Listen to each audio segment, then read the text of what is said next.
Back in high school, either in 9th or 10th grade, my life was affected drastically. Working at Wendy's had me coming home at midnight, even during school nights. My parents didn't like that much, but money was on my mind. I was driving an old '69 Camaro, so my money was being dumped into fixing it up and smoking pot, as well as selling here and there. I wasn't necessarily the perfect child that I portrayed in my small town in Texas. I mean, I wasn't getting arrested, but I was a little mischievous. I wasn't necessarily heading down the right path. Since I worked late hours, and I came and went as I pleased, I told my parents I was working late and I should be home around midnight. I went into work at 5 and got off at 9, then headed to my girlfriend's house, which was a town over. When I arrived at her house, I killed the engine and I walked up to her house to ring the doorbell. Before I begin with the unusual situation, let me explain two important big details. My '69 Camaro had issues, like any other classic, but mine was loud. It had a 350 short block with an Edelbrock exhaust, bad brakes, a heavy full metal body that creaked, and drove with bad handling. The second important detail is, Tina, my girlfriend, lived on a long stretch of road surrounded by huge pecan and oak trees that kept her house and street covered in darkness, even during the day. She comes to the door and tells me that we have to hang out in the front yard on the patio, but instead, we headed to my car and light up. Her parents were usually asleep by then, so after smoking and grubbing on some food I stole from work, we chatted up and began fooling around. By then it was 11, so I knew I would have to be leaving soon. I walk around to the rear of the car to open her door, which is difficult to open because it's usually jammed, when I noticed an eerie stillness. While being freaked out and fighting with the passenger handle, I look towards the neighbor's mailbox. I then hear whistling. I could feel that someone was watching me. Tina manages to force the door open by kicking it, hitting me in the stomach, and notices me looking over and searching for the whistling. She heard it too. She freaked out and started crying. The neighbor's huge tree began shaking. Branches began to crack and drop from above. I tell her to jump back in the car, and I too run to the front of the car to get back in. As I slammed my door shut, I looked over at Tina, and she was gone. She hightailed it back to her front door. I could see her face, and it freaked me out when she began pointing at her neighbor's tree from her window. Being slightly in a daze, I look in my rearview mirror instead of putting the keys in the ignition. I noticed leaves were falling all around my car. Oddly, there was no wind and no other trees that were swaying, only the ones near my car. I start my car and look towards Tina at the window again. Now she was jumping and I guess screaming, so I throw it into drive and go, but wanted to know what I was experiencing, so I stopped a couple of houses down. Again, I looked back in my rearview mirror, but this time I saw two glowing eyes, huge orange-red eyes. In my mind, I was thinking it's an owl, but then noticed my brake lights lit up behind me, capturing an outline of a mammoth creature. I now could see what it was, like it was saying, "Notice me." This was no owl. I hit the gas down the long stretched road and focused on my mirrors. This creature was following me. This thing was causing so much destruction in those trees. It followed me flying tree to tree, knocking more tree limbs down to the road. It was like I was in a trance. I couldn't keep my eyes off of her. Yes, her. This thing was a her, with wings like a bird, but bony in a sense that you could see the bone structure like a bat, and a normal-sized female figure, but with long claws where her feet should be. The wingspan was no less than 10 feet in length. The body looked like dark skin, but had no clothing, and shoulder-length hair with huge piercing eyes. I can't describe the face in detail. It was like in the dramatic movies where you see the character's eyes, and the rest of the face is drowned in shadow. I finally hit Interstate 35, but couldn't see it anymore. There were too many other cars around. After running several lights and missing a couple of stop signs, I pulled up to my driveway. I kicked the door. I'm not even sure I turned the car off, and ran inside straight to my room. "You're finally home?" I hear from my parents' room, but I just slammed the door and killed the lights in my bedroom. I was safe indoors where no one could see or hurt me. I laid in bed shaking, trying to figure out what just happened. Then something hits my window. Thinking it was my dog Killer, I turn my lights on and I look outside. Then I remember he was inside of his crate. We had a tall crepe myrtle right outside my bedroom window facing the backyard. I put two and two together and killed the lights again, wishing I had curtains or even blinds. I hid right up against the wall next to the window. This thing had followed me all the way home and was outside of my window, perched in a tree. I was trying to yell for my parents, but didn't want to give away my location to this thing. Then this high-pitched whistle/scream comes out and something hit my window and is scratching the window pane. It sounded like razors being used to scrape against it. The scraping continued until my mother burst in yelling, "What the hell are you doing whistling?" At this point, I was balled up crying against the wall. I remember later, she said I appeared as if I had lost all color, almost white, and I'm Latino. So I explained the night, what happened and what I had witnessed. She tacked up an old bedsheet over the window. Half an hour later, my grandmother walks in and she asks what I saw. Growing up, all of us grandkids were told crazy stories by our mothers and grandmothers. We thought they were to keep us scared and in line. I explained once more, and she cried along with my mother. She told me that this thing was a witch, half bird and half lady, and they called her Lechuza a Bruja, and apparently it would watch for bad souls and abduct you by whistling at night. Once I was calm, she performed some Mexican ritual on me and spent several minutes praying over me, and finally, I felt somewhat at ease. "Now you act right and be respectful, stupid," my grandma yells. The next day, my mother had a crew come and remove the tree and bought new blinds and thick dark curtains. This was the last day that I would act like a fool. I am now 36 years old, married, not to Tina, have a small family, and my parents moved from that location and are now building their new home on my land. Life is great besides a couple of odd things that have happened throughout the years, but nothing compared to Lechuza. This was real, and they weren't just stories.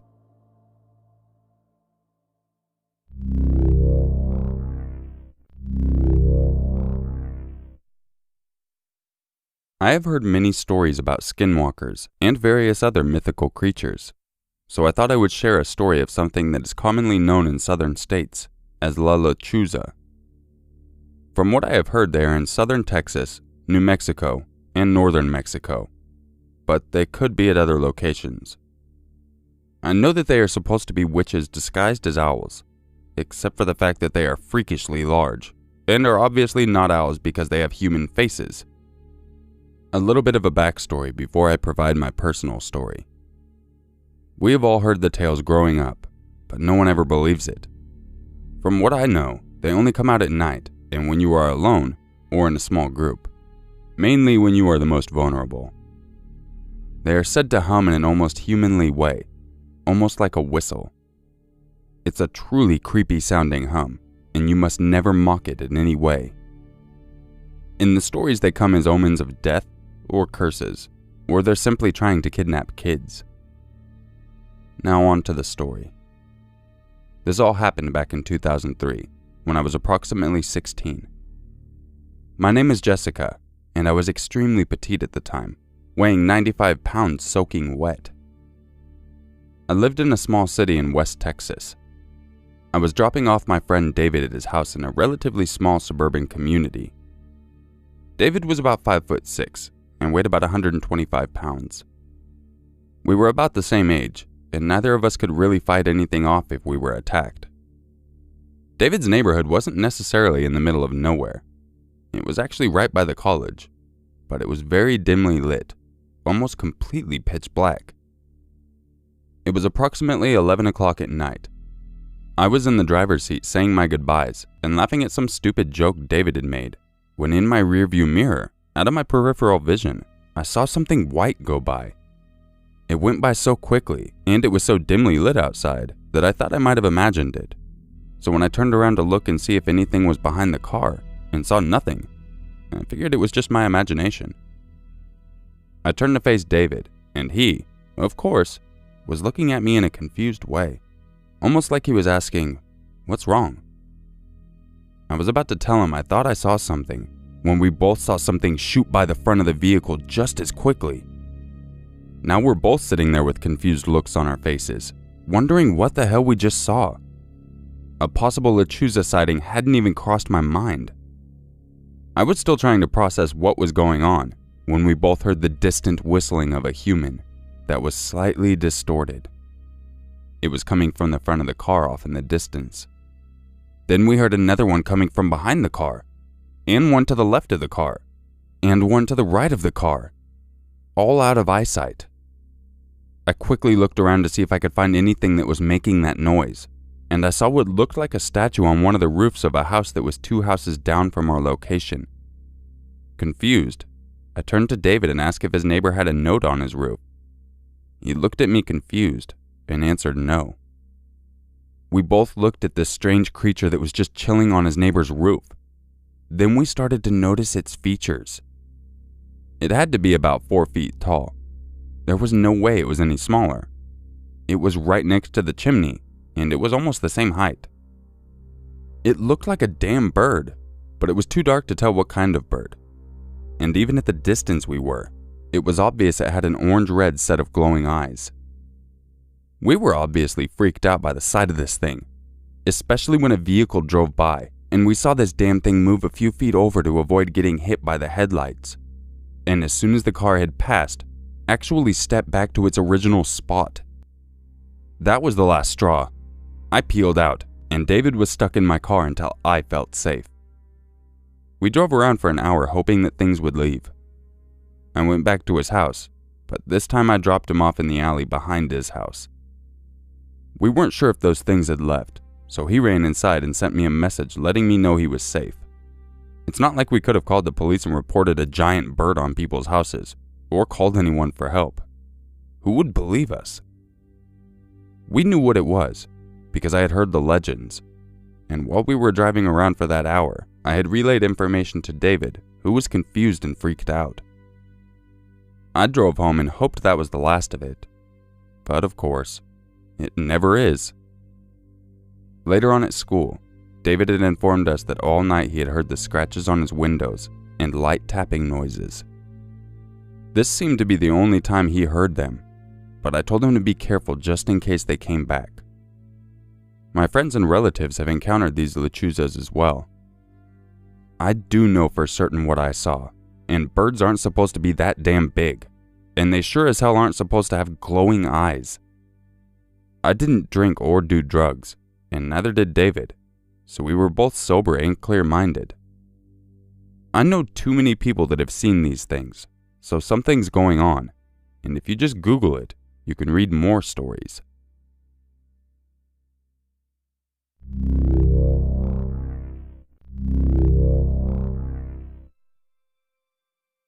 My name is Aaron, and this story is told from my grandma's perspective. This happened right after my grandma had bought the house that she currently lives in.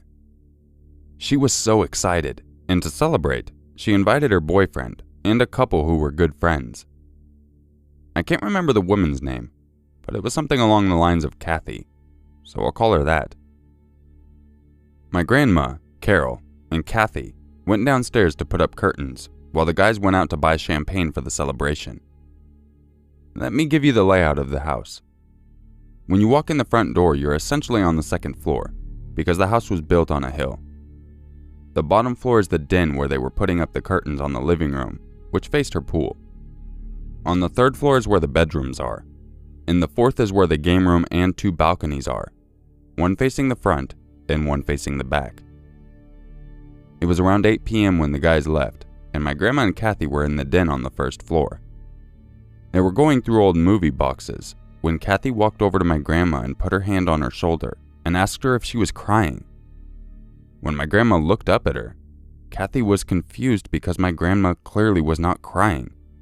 She replied, "No, what the hell?" And they laughed. Kathy was left with a look of confusion and stopped and looked around. My grandma was about to ask her why, but Kathy shushed her. They both listened, and she said it sounded like a faint crying, but also a low, wretched screaming, which, if you ask me, just imagining it sounds terrifying. They made their way upstairs to the kitchen on the second floor and listened. She said it was even fainter, like they were closer to it when they were in the den. They soon figured out it was coming from the backyard. My grandma, being a police officer, honestly isn't scared of anything. She decided she wanted to go out on the porch and see if she could make out the sound. Kathy was freaking out and held on to my grandma like you would a friend while walking through a haunted house. Kathy whined, "Carol, you don't know what's out there. Just wait till the boys get back. They can deal with whatever it is. It sounds ugly." My grandma laughed and said, "I'm not waiting for anybody. I can handle myself." She proceeded to open the back door to the porch. She walked out, and it was dark other than the pool light. She looked to her right and slowly scanned the areas, turning her head to the left. Then she saw something odd. There was a big black thing at the bottom of the stairs on the railing which leads to the pool. She walked out farther to see what it was. She said the noise got louder, crying, growling, and screaming all at once. And then it stopped. The thing slowly turned its huge head to reveal what looked like a woman with long black hair, but morphed with an owl. She said it was so big she couldn't believe the railing was holding it up. What shocked me was that she said when she was staring at it, and it stared back, she was not afraid, but more curious as to why it was on her property. She wasn't mad either, just pure curiosity. She heard Kathy bolt back inside. My grandma stood her ground and just stared at this creature. She said it didn't look angry or even have a menacing stare. It looked sad, but at the same time almost emotionless. Then she said the owl lady slowly turned its head back to its original position and spread its enormous wings, about the length of a car, and flew away into the night. She also said that she couldn't hear its wings when it flew, which was all the more curious to me. I wondered why this lechuza was there. My grandma later told me she used to be what is called a white witch and practice witchcraft, and that it's said that people who do these things have a sort of guardian. Not an angel, but creatures, like the one she saw. She said she guessed that's why it was there. She also told me she had seen it 2 more times after that. Once before her son passed away, my father, and another when a close friend also passed. I find it scary, yet interesting.